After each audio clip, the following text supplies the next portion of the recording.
akala ko guys, si Nancy nung elementary mahilig sa laro. Ngayon din pala naglalaro. Tingnan mo oh. Ginoo ko nagduwa siya guys. Naalala ko nito guys, nung elementary ako.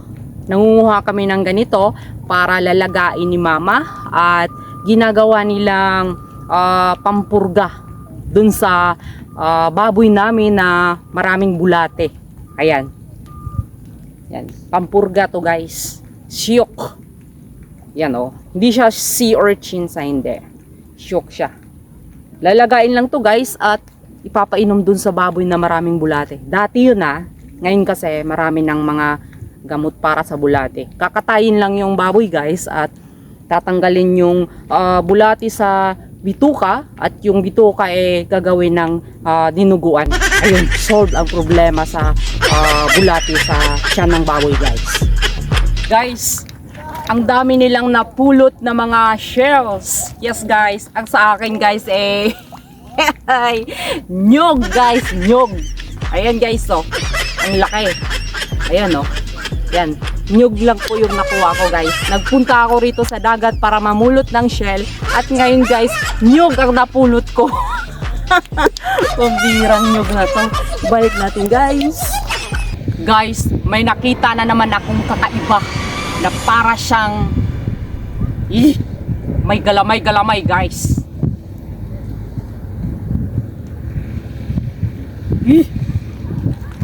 Tingnan nyo guys. Kuhanin natin.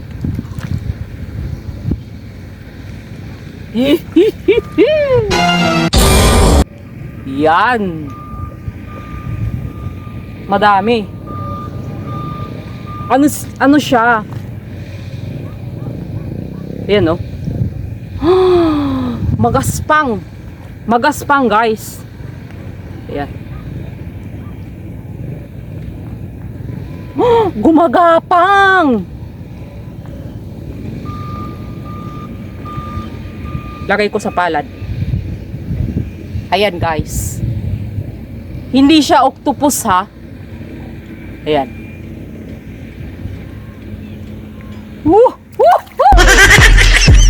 Nakakita ako ng dunsol.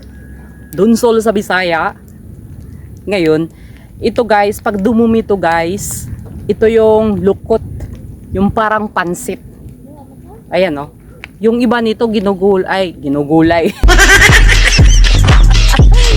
Kinikilaw nila guys, niluluto. Dunsol. Yan oh. Naawa naman ako kaya ibalik ko siya sa dagat.